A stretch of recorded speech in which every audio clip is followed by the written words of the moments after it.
طریقہ غسل اجمالی طور پہ آپ کی خدمت میں ذکر کر دیتا ہوں کہ جب میت کو غسل دینا ہو تو پہلے تختہ غسل رکھ کر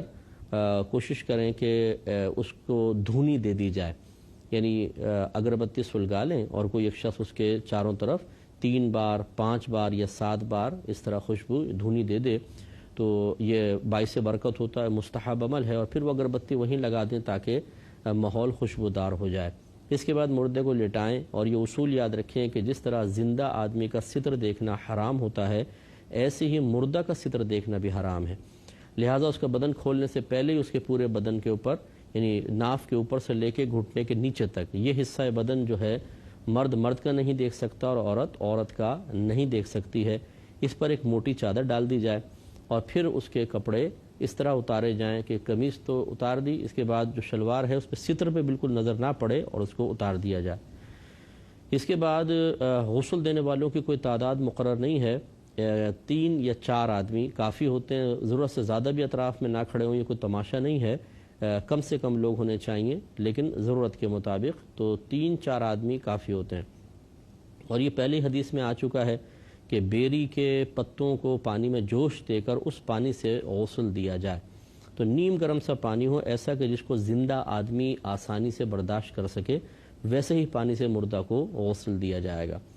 اس میں اب طریقہ کار یہ ہوتا ہے، جو آج کل یہ کفن وغیرہ ملتے ہیں اس میں ایک دستانہ ٹائپ پڑا ہوتا ہے، اس کو ہاتھ پہ اس طرح چڑھا کر پھر اس کی ڈوری ہوتی ہے باندھ لیں، اور پھر مٹی کے ڈھیلے بھی ہوتے ہیں اور روئی رکھی ہوتی ہے، اس سے مردے کو استنجا کروایا جائے گا، یعنی جائے شرم کے اوپر وہ کپڑا پھیرا جائے گا۔ عموماً نکلتا کچھ بھی نہیں ہے کیونکہ جسم خشک ہو جاتا ہے اور اعضاء اب کام کرنا چھوڑ دیتے ہیں، دماغ کام کرنا چھوڑ دیتا ہے، لہٰذا عموماً کچھ نکلتا نہیں ہے، پھر بھی اگر ہو تو بہرحال اس کو صاف کیا جائے گا، اور اس میں دیکھنا نہیں ہوگا، بس ویسی چادر کے نیچے سے استنجا وغیرہ کروا دیا جائے گا۔ اس کے بعد پھر سب سے پہلے میت کو وضو کروایا جائے گا۔ یقینی سی بات ہے، کلی اور ناک میں پانی چڑھانا تو ہو نہیں سکتا، تو چہرے دھونے سے ابتدا کی جائے گی، پہلے چہرہ دھویا جائے گا، پھر سیدھا ہاتھ کوہنیوں تک، پھر الٹا ہاتھ کوہنیوں تک، اس کے بعد دونوں پیر دھوئے جائیں گے، اور اگر چاہیں تو کوئی روئی گیلی کر کے اس کے دانتوں پر، اور اسی طرح تھوڑی روئی گیلی کر کے ناک کے نتھنوں کے اندر بھی ڈال دیں تو یہ کلی اور ناک میں پانی چڑھانے کے قائم مقام ہو جائیں گے۔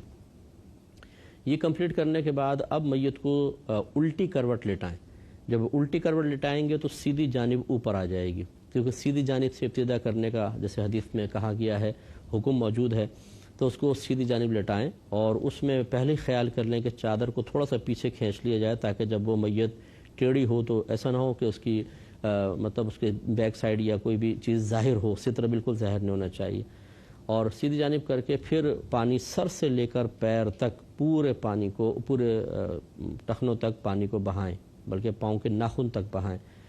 اور اس کے بعد پھر الٹی جانب کو اس طرح سر سے لے کر پاؤں تک بہائیں۔ وضو کے بعد بعض جگہ یہ بھی لکھا ہے کہ اس کے چہرے کو، سر کے بالوں کو دھو لیں، تو یہ آپ اس میں بھی کر سکتے ہیں، پہلے بھی کر سکتے ہیں، اس طرح پورے بدن پر پانی بہہ جائے گا۔ جب سیدھی جانب پانی بہائیں تو تھوڑا ہاتھ اٹھا کے بغل میں پانی ڈالیں، اور ستر کے مقام پر یقیناً چادر ہے، لیکن اس چادر کو جو مددگار ہوں تھوڑا سا اٹھا کر اندر اندازے سے اتنا پانی ڈالیں کہ یقین ہو جائے کہ تمام اعضاء پر پانی بہہ گیا ہے۔ اسی طریقے سے پھر الٹی جانب اس کے اوپر کریں اور سر سے لے کر پاؤں تک پانی بہائیں۔ اس کے بعد میت کو آہستہ سے بٹھائیں، اگر وہ اکڑی ہوئی نہ ہو، ویسے تو لاش اتنی اکڑ جاتی ہے کہ بیٹھتی نہیں ہے، لیکن اگر نیا مردہ ہو بالکل اور فوری طور پہ غسل دیا جائے تو پھر وہ بیٹھ بھی جاتا ہے، اور آہستگی سے اس کے پیٹ کو دبائیں، آہستگی سے، اگر کچھ ہو نکلے تو پھر اس کو دھو دیں۔ پورے غسل کا اعادہ، پورے غسل کو دوبارہ لوٹانا کوئی لازم نہیں ہے، اور عموماً نکلتا کچھ نہیں ہے تو سنت پوری کرنے کے لیے اس طرح کر لیں۔ اور اب ایک بار پورے بدن پر، سر کے بالوں سے لے کر پاؤں کے ناخن تک ایک بار کافور ملا پانی ڈالنا سنت کریمہ ہے، جیسے کہ حدیث میں بھی تھا اور آگے بھی آئے گا۔ اور یہ کافور کی ٹکڑیاں اسی کفن کے ساتھ ہی مل جاتی ہیں، سفید سفید کلر کی ہوتی ہیں، اس کو اچھی طرح ہاتھوں سے پیس کر اسے پانی میں گھول لیں، پورا مکس تو نہیں ہوتا، ڈلی ڈلیاں چھوٹی چھوٹی رہ جاتی ہیں، لیکن بہرحال خوشبو بہت اچھی ہو جاتی ہے، اور سر سے لے کر پاؤں تک پھر اس پانی کو ایک دفعہ پورا بہائیں گے، تو یہ بس غسل کمپلیٹ ہو گیا۔